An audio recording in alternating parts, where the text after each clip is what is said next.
Here we go.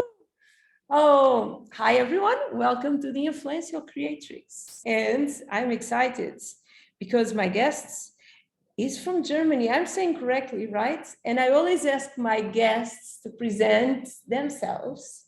And I want to be sure that everything in you, your name is all well pronounced so everyone can pronounce correctly. And I was scared that if it was me, it was going to be wrong. So please teach me a little bit about you and what we are going to talk about it. Okay, thank you. First of all, hello and welcome to everybody. My name is Yashoda. I have my personal practice under the blissunion.com, or Blissunion is the name.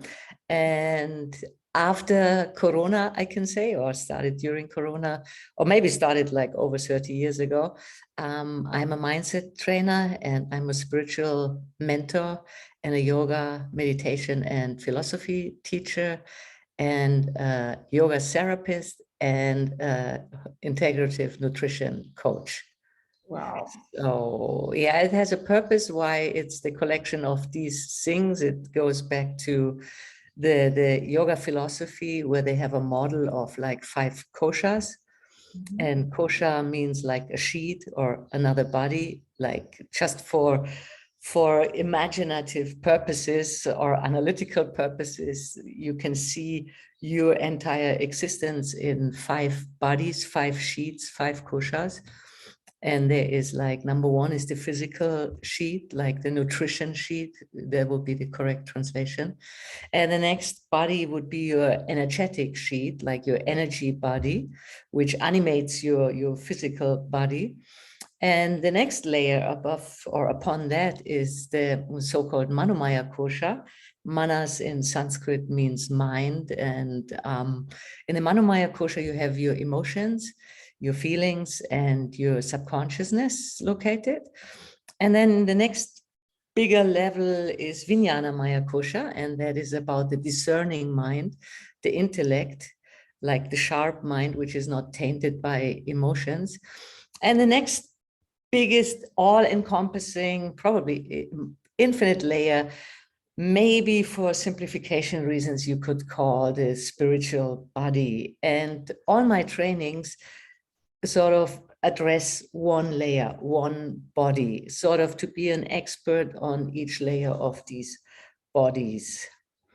That's yeah, that's why I have all these professions. And what I'm doing in my personal practice, I help people with relational pain to transform it into personal growth and spiritual evolution, and to find out what your true life's purpose is.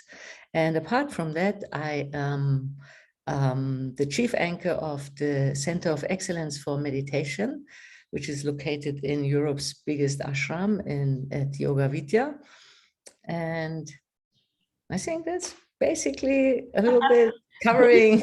Basically, I have so many questions. So I never did listen to that 5 layers. I hear sometimes people talking about 5 dimensions. Is that connected with the layers, or the 5 dimensions of then we have? I always believe then we had a physical and a spiritual and a mind, but it's really interesting the way then you layer that, and it's really more interesting the fact that you went to study the specific techniques so you can access each one of that layers, right? Exactly. You tell you work with people with relations issues? I call it relational pain, because if you look upstream,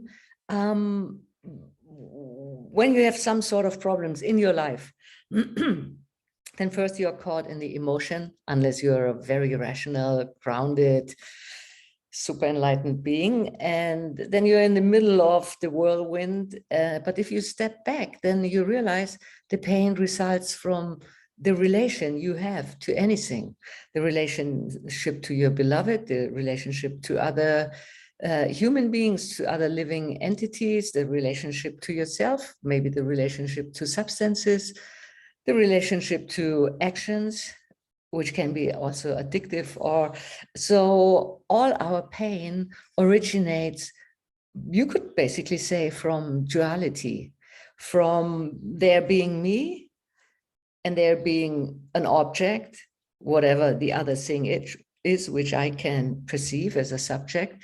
And if this relation is not in peace or in harmony, you experience some sort of friction within you, which most probably might result in pain. It can be expressed through anger, but we all know that beneath anger there is sadness and grief. So becoming aware that our pain always results from our relation to whatever we relate to. Yeah. Um, We are all with, like, I can find you 300 relation pains than I have on me at this moment. I never did really see that we have the tendency to think about relations with people, or yeah. not exactly relations with alcohol or drugs, or relations with materialism, or relations with the things that we crave, hoping. We are hoping to achieve happiness, right? What is your concept for happiness? I'm curious. First of all, to what you said before, I wanted to say the only people concerning relational pain which are not my clients are the people who have like a proper or like a good relationship to their higher self. That prevents them. Self-love, what is known as basic self-love, they go deep on that and they build that connection with their higher self. Is that? Yeah, self-love also could be interpreted like taking a bubble bath.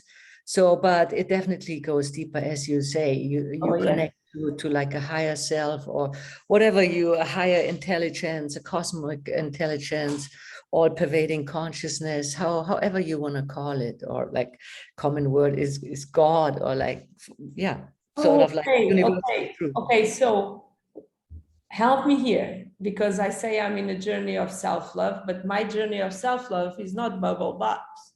It's slightly up, not so up like you are saying, but I'm trying to figure out my way. So is a connection to the universe or God or something, then we trust, right? They need to have a trust. Basically, it is the connection to the cosmic intelligence, because like it is the force which animates everything in Earth. And you can call it divine, because up to now we haven't cracked the code. We make big progress. Sorry, my table. So yes. We make big progress in finding out, okay, this is a consequence of this, and then this happens, and then when this and that comes together, then we have this reaction, and that leads to this and that. But the initial spark, the initial life-giving spark, we haven't cracked that. So there must be an intelligence which sort of has created that. I know there's many people, or as we are taught at school, at least in Europe, and you probably too, about Charles Darwin and evolutionary theory, that there was the Big Bang, and then there was like a simple cell, and through cell division, it became ever more refined, and then voila, there is the human being, supposed to regard him or herself as the king or queen of creation. But there's also, in spiritual circles, there's also something called a devolution theory, not an evolution, but a devolution. And devolution says something different. It is like that the development in yogic terms is always seen the non-material sort of develops into the subtle, and the subtle develops into the gross. So if you take this pen and think like, what's more real, my thought of this pen or this pen which I'm holding in my hand, then in yogic theory or yogic understanding, it would be my thought of the pen, because my thought of the pen is the blueprint. If nobody ever would have been thinking about creating a pen, we wouldn't have a material pen. So that's basically kind of what is behind it. So you need to first, the initial spark. And in trying to understand it, like this sort of like a yogic joke, like evolution theory is like packing an airplane full of old paper, flying high and throwing it on Earth, and then expecting a compendium of knowledge to find it down there. You know, it's so random. It's so random that hardly ever would something with a highly developed geometrical patterns, which if we look at cells and in our entire interior, it's completely structured. There's a beauty in it and how it functions. So yogis don't see it as random. So, but I don't know how we got there. You asked me. Yeah, okay. So, but that is the clients who don't work with you. These clients don't need me. These clients don't need me because my personal theory, and I'm sure there's like loads of scientists who think the same or know the same, but like the experience from my practice, my spiritual practice, which is called in Sanskrit sadhana, is the more I intensify my spiritual practice, the more I get fed from let's imagine like a vertical line. Like the more I get fed from above, maybe below, I don't know, but I'm in the earth and earth gives me hold and safety and purpose and everything. And that relaxes all my horizontal relationships. So if I do not have a relationship to something which I regard like a higher knowledge, higher wisdom, higher truth, it doesn't have to be an entity because it's probably the all in which everything else takes place. But the more I invest into a relationship to this higher intelligence, the more I get fed from the higher intelligence, and the less I depend on relations, on equals, on other humans. So if they set you up, if they say they do something and they don't, if they say they come and they don't, and whatever it is, and at a certain point you take it personal or whatever, it is because you need your sense of safety. This is the need we all have. We have a need for adventure, but also a sense for safety. So if you cannot, or if it gets disrupted in your horizontal relationships, which is with other humans, then it's stressful for you. But if you have this vertical connection which feeds you, you end up with much more understanding, tolerance, because you don't depend that much on these relationships. Oh, so that sounds so freedom, right? It sounds like you get, okay, imagine then I don't know anything about higher selves and how to build a relation with something that is bigger than me, how to align myself. What are we talking about? Is where you place the meditation, is guide me a little bit for someone who don't, it's not exactly my case. I'm very curious, but I want to listen from you because I feel that I have a lot to learn with you. So, how can you start building from scratch that relation, or remembering that relation with that higher self? I think that is as well a personal as a bio-individual question, because it depends on where you are in your journey.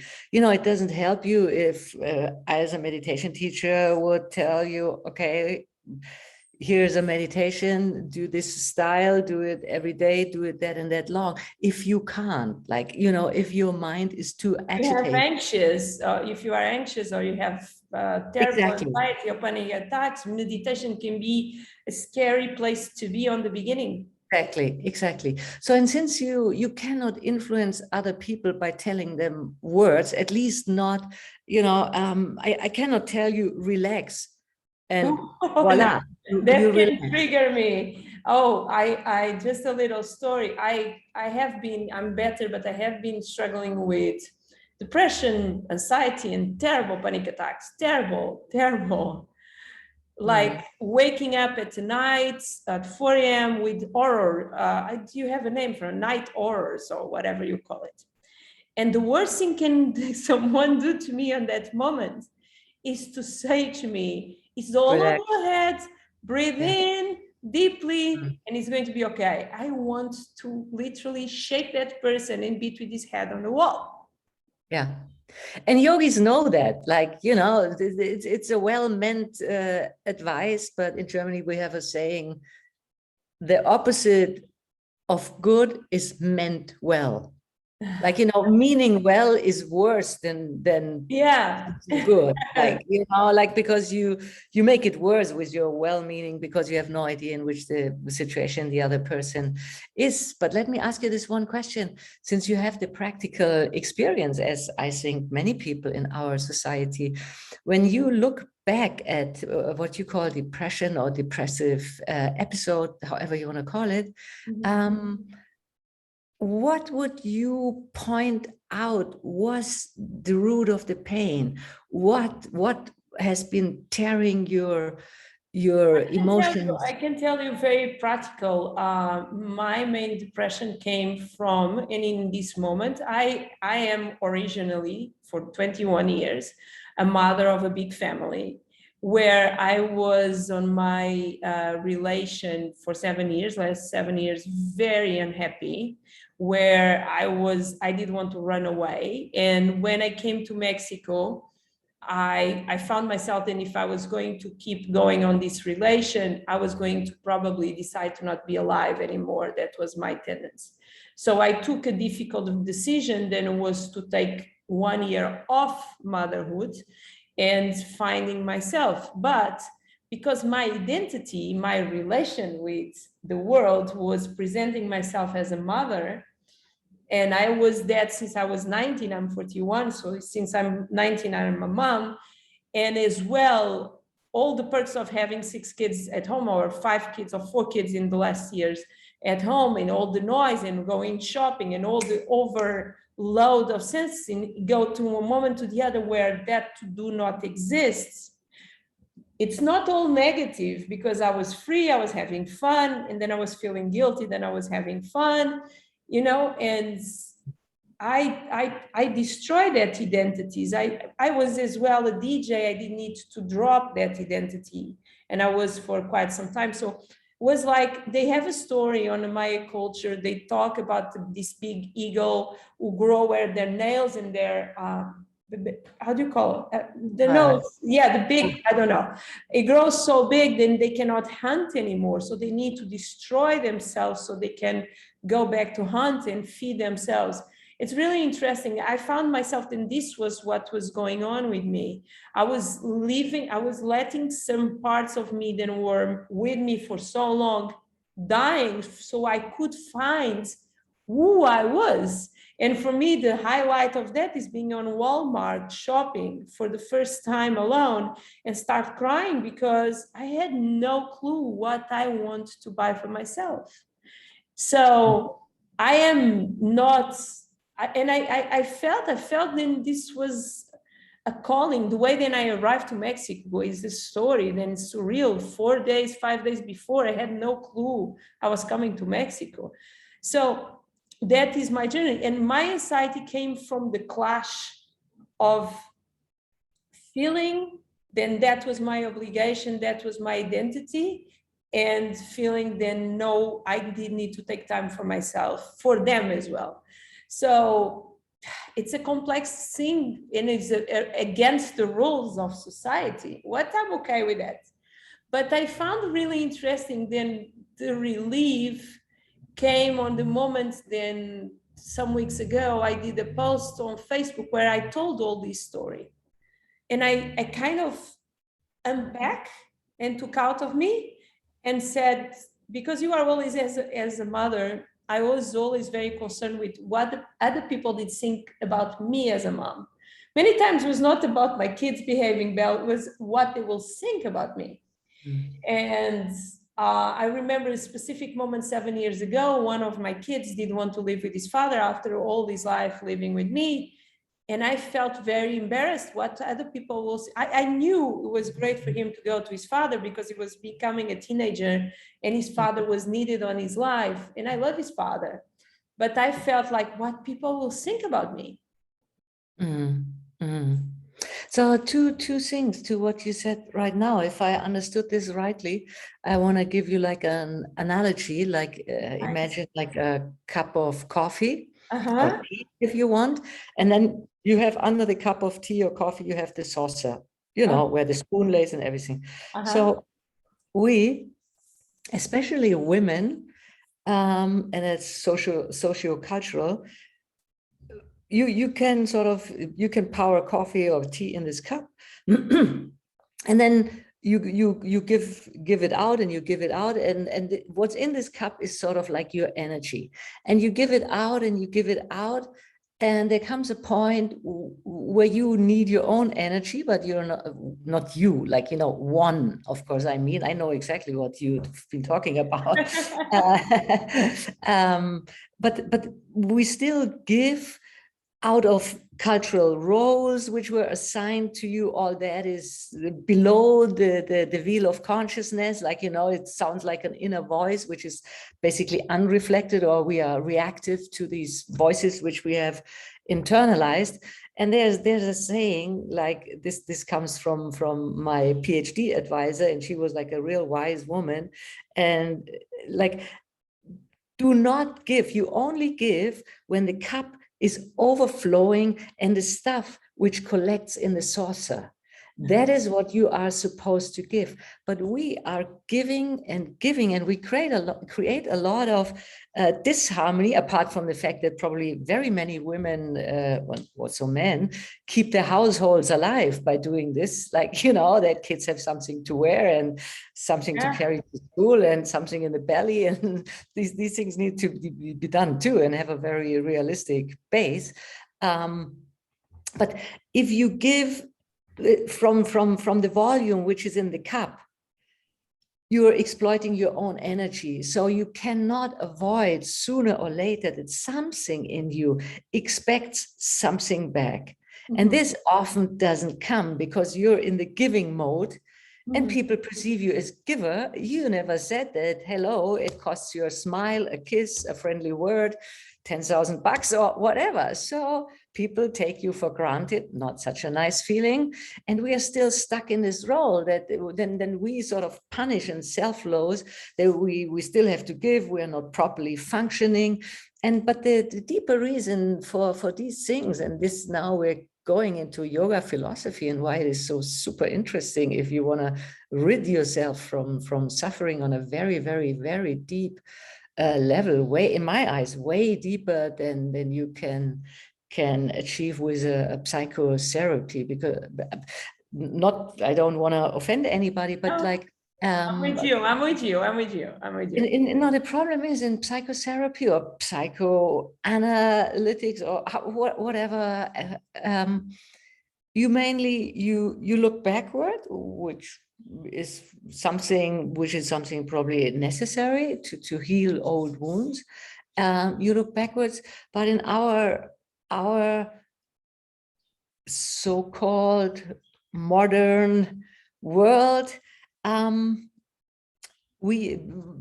your doctor, your therapist works with your consciousness and your subconsciousness, but they do not work with your higher consciousness.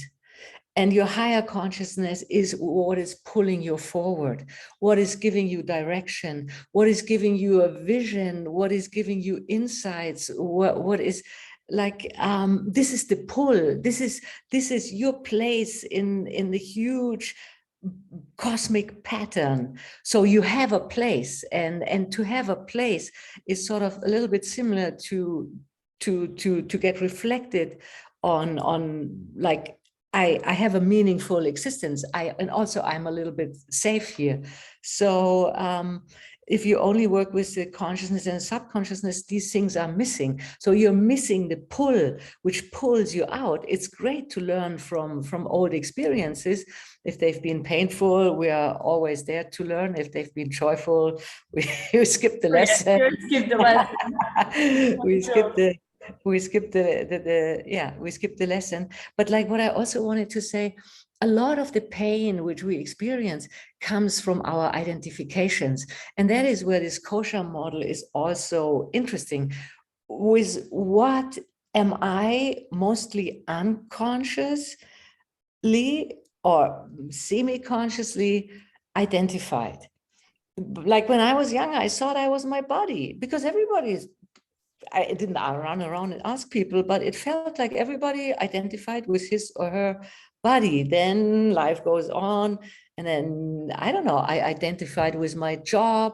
Then I thought I am as important as my biggest client, all these external things. Then I identified with my PhD. No, I was too old to do this. But, like name, fame, role, possession, energy, thoughts, feelings. You attach your identity. I am the best mother.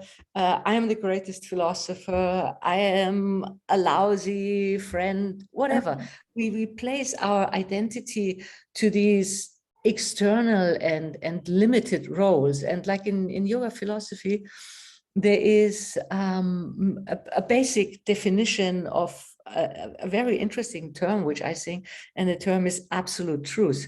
So one might say that sounds quite tainted. Absolute truth. Have you sort of bought it? Or like, so yogis know that there's always three kinds of truth. Like there's your truth, there's my truth, and there's the absolute truth. And the absolute truth is defined by, whereas everything we sort of can see, it has a beginning, a peak, and an end, even a thought or an emotion. It starts, or any other existence, anything, like if it's your profession or whatever it is, it starts somewhere, it arises, it submerges, and it dissolves.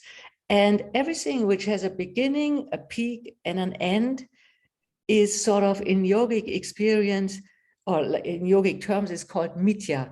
Mithya means appearance. It is an appearance. It is not the absolute truth, because it's not there forever.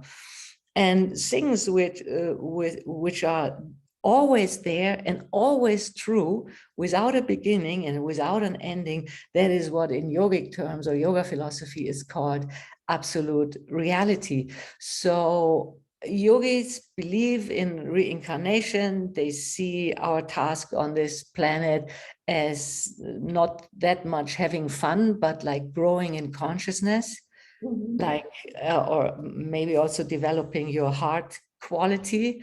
This is sometimes my feeling. I forgot where I wanted to head. You wanted to head about the points. I think we are talking about how about the roles. It was about the roles, yes. the identity. And in yogic terms, yogis, as I said, they believe in reincarnation, and this thought became quite palpable for me with the definition. If you have this metaphor, like life, the living spark, like let's say it's an ocean. And if you identify within this ocean, if you identify with a wave, you are an individual existence. So you have a beginning, you have a peak, and you have an end. So if you identify with this one wave, you are immortal, because you will die. You will give up your shape. But you will not give up your shape is such a beautiful thing. Or your form, like, but your essence will not go anywhere. It dissolves and goes back into the ocean to become the next wave. So the question is, do I identify with the wave, or do I identify with the ocean? The moment I identify with the wave, I have lost my wholeness, so to say, because I'm not connected with the all, with the essence of life. I'm connected to something limited. This is not really giving me safety. So we are clinging and grasping to all kinds of things. We want to have a role. We want to be somehow someone.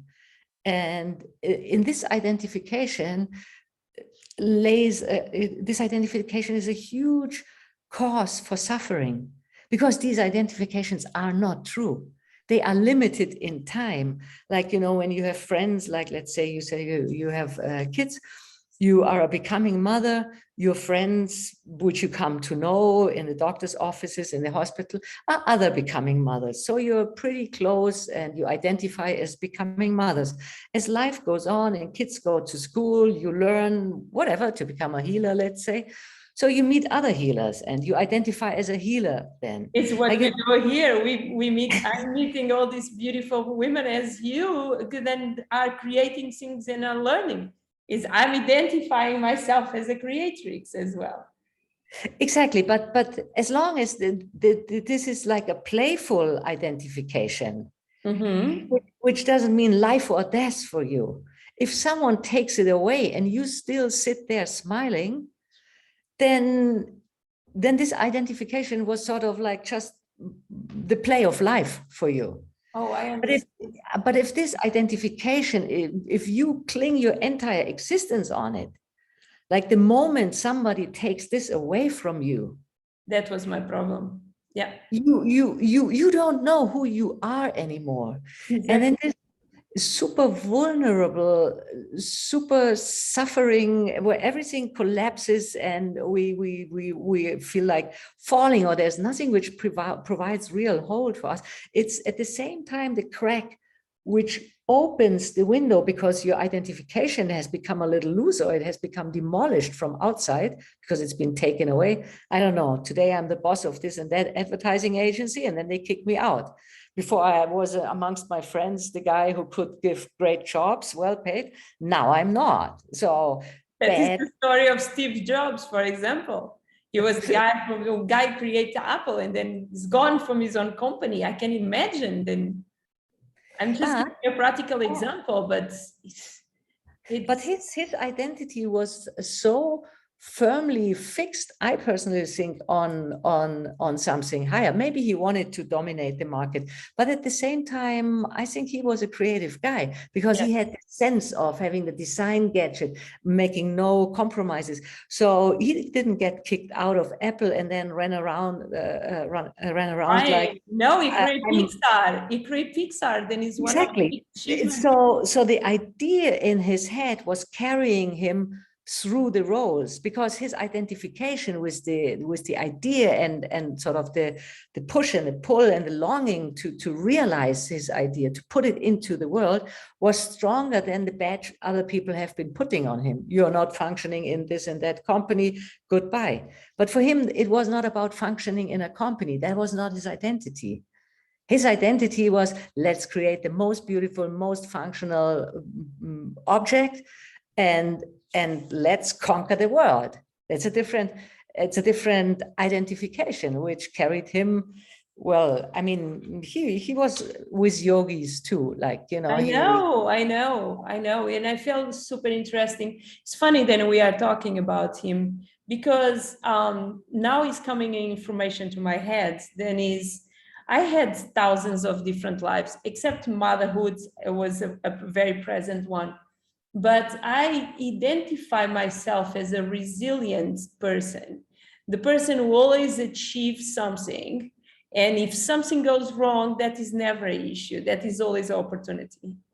And it's interesting to see then more development we do in our mind, in our conscience, in the place that we have on the world. And when I mean on the world, I don't mean just between humans, but I mean we are a little drop of sand on a huge desert. We have all value and no value, we are just a little piece of something. How do you think that people should analyze themselves? What questions should they ask so they know what kind of life they are living and how they can change. It's a long question, but it's a long question, and sorry if I interrupted. It also connects a little bit to the question you had in the beginning, like what to do for an anxious person, like what would you ascribe to a person like this? Well, I'm a yogi, and in 1986 was the first time I went into a yoga studio, and I think I started doing yoga without knowing. I did always 3 postures, but I didn't know that they were yogic postures. I had no idea. It was just something I did besides my bed in the evening. So, and I've seen, been part of the training team of many yoga teacher trainings, advanced yoga teacher trainings, and all these. So over the decades, I've seen many people, and I've been running through this system of education myself too.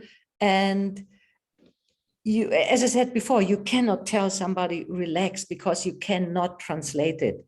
So, but the breath, like the pranamaya kosha, where your energy runs, this is also where the breathing goes on.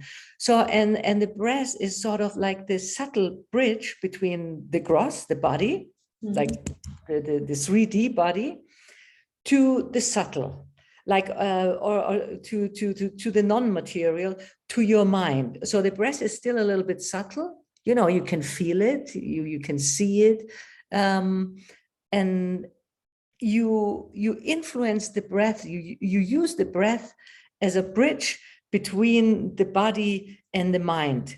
So to tackle the mind, because with words and well-meant advices, you're not helping anybody. Like you make it only worse, because then the people think, yeah, I would have done it if I would have known how to do it. So thanks for the advice. So what you then do, if the case, let's say, if someone is traumatized or suffering under panic attacks or anxiety or depression, ask me after about my idea of depression, because I personally have I think something about, yeah.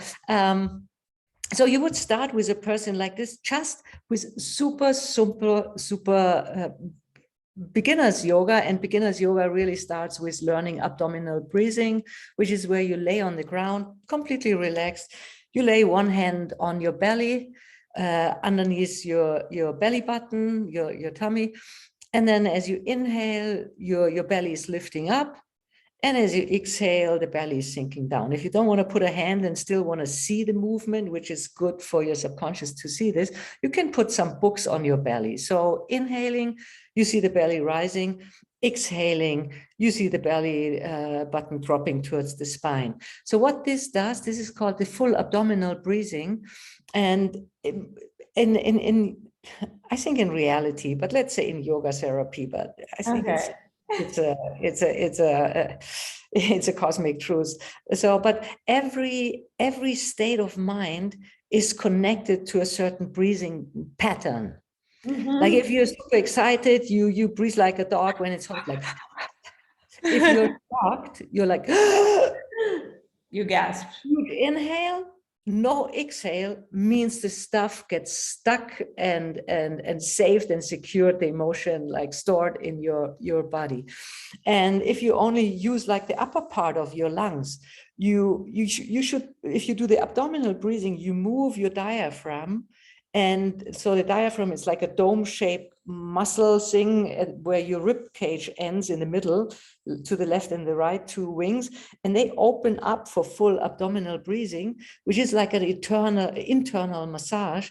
But more importantly, if then even on top, you make your exhalation a little bit longer than the inhalation, because the longer the exhalation in relation to the inhalation, the deeper, like the more the body is relaxing. This is a sign of a relaxed state, a longer exhalation and a not as long inhalation. So you address the breath. And if people start doing the full abdominal breathing, like they, number one, completely massage all their internal organs, but they also give like an unseen command to the nervous system. And the nervous system has like 2 modes, as you probably know. There's the sympathetic nervous system mode, and there's the parasympathetic nervous system mode. And sympathetic nervous system mode is for fight and flight. like running away. That means digestion is shutting down. Anything like healing is shutting down. Blood goes to the extremities so that you can fight or run or do something. And then you have the parasympathetic nervous system mode. And the parasympathetic nervous system mode is rest and repair. And there is no healing in sympathetic nervous system mode. So stressing around for what you have, or like relax now, exaggerates the sympathetic nervous system mode. And our problem today also is that we spend most of the time in the sympathetic nervous system mode. This is during the day with stress with colleagues or bosses, if you have to commute in the traffic, if you have stress with your beloved kids, neighbors, I don't know. So you're quite often triggered. Also, if you read the news, especially the last couple of years or always in our life, I don't know. So you're constantly triggered. And for your parasympathetic nervous system mode, there's too much leeway. There's too little field left for it to play. So, and with the full abdominal breathing, you guide people into the parasympathetic nervous system mode. And for someone who is like really contracted and there's, I don't know, do you know the scale of consciousness from Dr. Hawkins? No, but please share with me. Super interesting. He has done like, how you call it, like the arm testing. He's been like energy testing the vibration of people when they sort of trigger within themselves certain feelings. And the lowest point of the energy scale is sort of like shame, guilt and shame.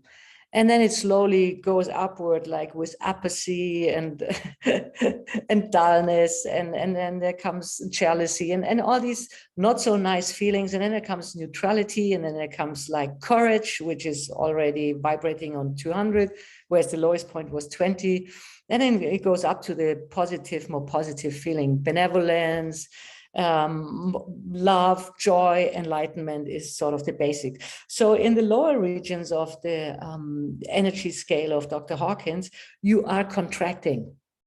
You are contracted. You have a high muscle tension. You're protecting, right? It's kind of the body is protecting. Exactly. The body is shutting down. So that is the opposite of relaxation. So the higher you go on the consciousness scale, the more positive your feelings become, the more you open up. But you cannot tell somebody open up or feel love or be enlightened or have joy. So you do this with deep relaxation. And in yoga, in the Western world, hopefully by now, not so much anymore, but there have been years where we misunderstood yoga for asanas, for the physical postures, so to say. But the physical postures in the entire body of yoga is as much as the little fingernail of my body. So it's a very tiny, super beginner's. That's the layer. It's a super tiny beginner's level, but nevertheless, it brings you on the road and it guides you along. And what you do in the asanas, you give people instructions to go into a certain position and to stretch the arm and to bend to the right or to the left and to take a deep inhalation and to exhale again.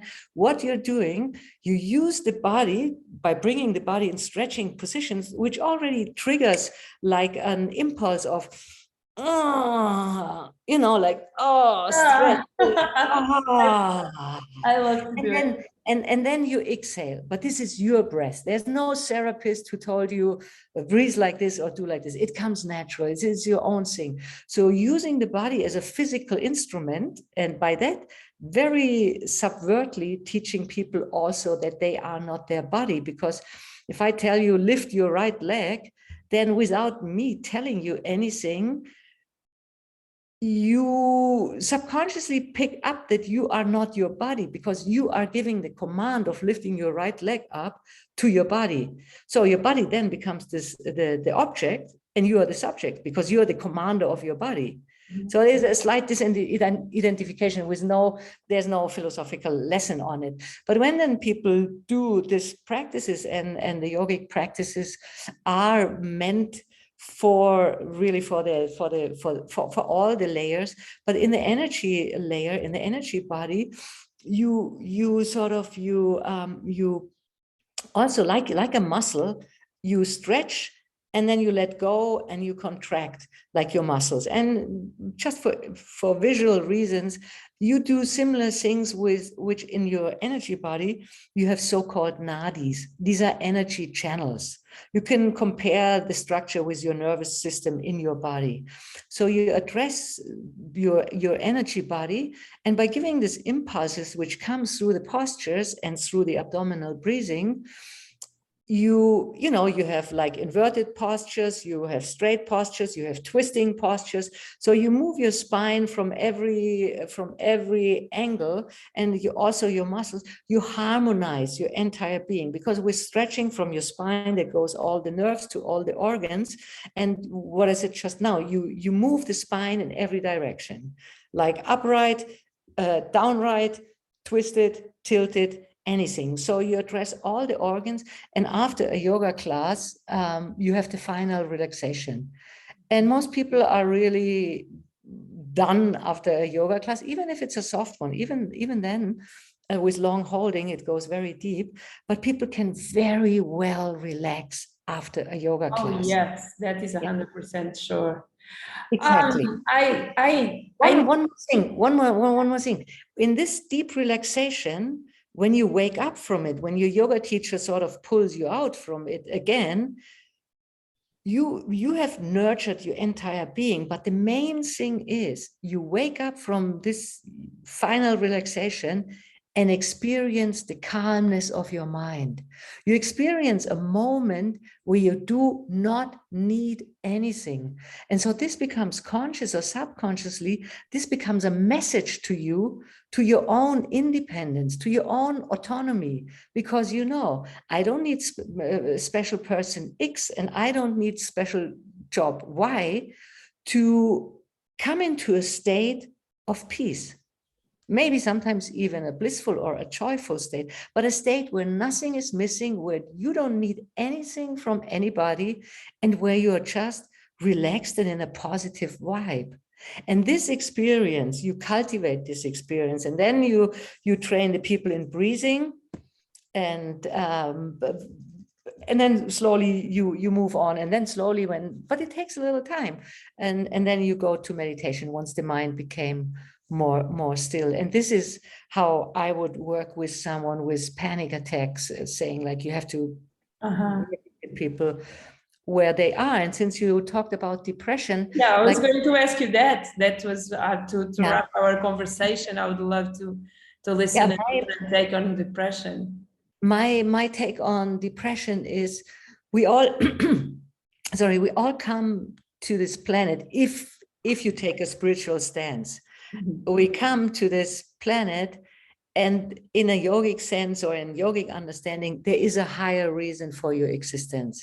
It is about learning. It is about all oneness. It's about cosmic existence. Or cosmic consciousness. And so let's assume that. So you have a life purpose, but we are born into societies which with each generation we have, maybe it's changing, I don't know, but with all the people becoming employees and not being farmers anymore with the animals and on the field and whatever. So you have a certain rhythm, and constantly someone is deciding upon you. Your parents tell you do this because then you can earn money.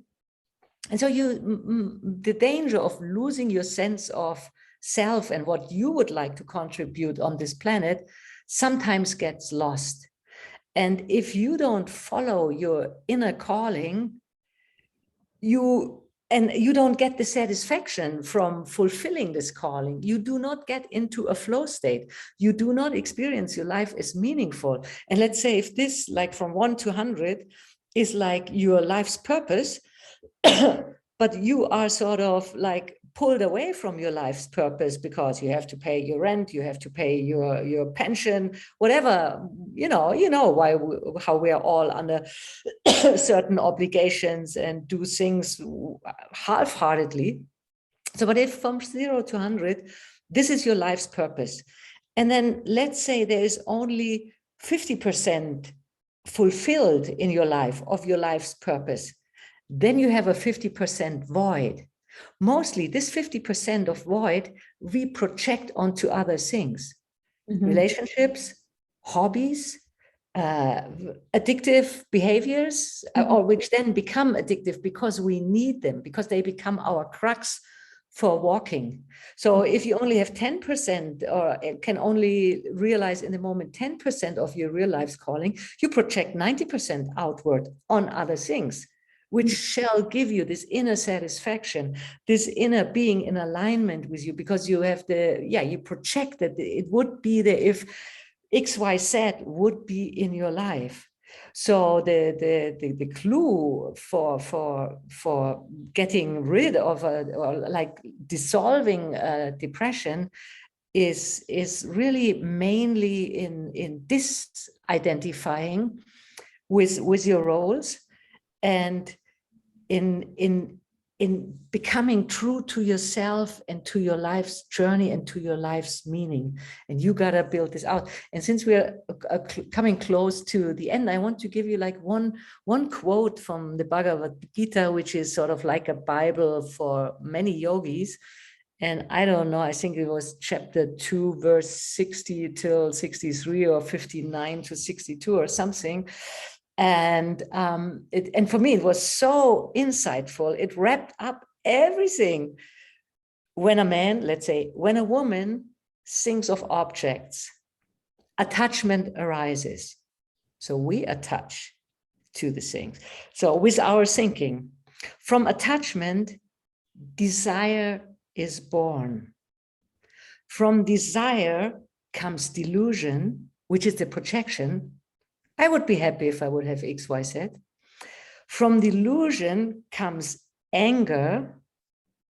And from anger comes the loss of discernment. And the loss of discernment in that sense means what I said just before. The loss of discernment for a yogi is your Vijnana Maya kosha, your discerning mind is taking the unreal for the real. You think being a mother is your real existence. Your real existence in yogic terms would be as being a spiritual entity on your journey, which serves in the role as a mother, as a teacher, as a provider, as a co-worker, as a marketing, whatever. So, and the loss of discernment, as I said, taking the unreal for the real, the things which have a beginning, a peak, and an end, which are the unreal things, and not identifying anymore with what the yogis see as real, things which have no beginning and no end, which is like your spiritual existence. And from the loss of discernment, he or she perishes. That is our suffering. That is our depression, our going down, and all the symptoms we create from it. And then comes the next sentence, but the wise woman, well, they write man, we mean woman, but the wise woman who moves amongst objects, and objects are people, is everything outside from what is the perceiver of things, which is the subject for you, who moves amongst objects with neither attraction nor repulsion, she alone is free. Ah, I love it. Beautiful. And then I'm going to use it as a teaser for this beautiful conversation, if you authorize me, because it touched me on my heart very well. I want you to say again where people can find you, where they can contact you. You can share the links with me after, and I will share on the description. But how can they reach out to you? You find me, my website is blissunion.com. And because we're aiming for Anandamaya Kosha, the bliss sheet. And there's a Facebook group, like with Bliss Union also, and there's Instagram with My Bliss Union. And also on YouTube, we are releasing they are in German. That's too bad, most of them. We are releasing the interviews, which I've done for the Center of Excellence for Meditation, but it's probably not for the English speaking market. But this is where you can find me. And I want to add as a final sentence after the quote from the Bhagavad Gita, which of course you can use because it's not my book. It's just like smarter people than me wrote this down, and it made like, aha, in me. You can't say it any shorter. No, you can say it shorter. And with this, I want to end this beautiful talk with you, and thank you for the invite. If you know a little, you love a little. If you know more, you love more. If you know all, you love all. And loving all is the end of feeling separated, and the feeling of separation is the cause of suffering. Thank you. You made my life beautiful. It was such a joy to have you. Thank you for your words. You will make me think about seriously where this all starts and how can I improve my life. I wish I could hug you. Virtual hug. Virtual hug. Thank you so much. Thank you so much. It was a pleasure. A pleasure. Thank you for the invite, and drop me a line or a message once you. I will. Thank you, my dear. Thank you so much. Thank you. Have Enjoy your beautiful day. Thank you. You too. Bye-bye. Bye-bye. Bye. Bye-bye.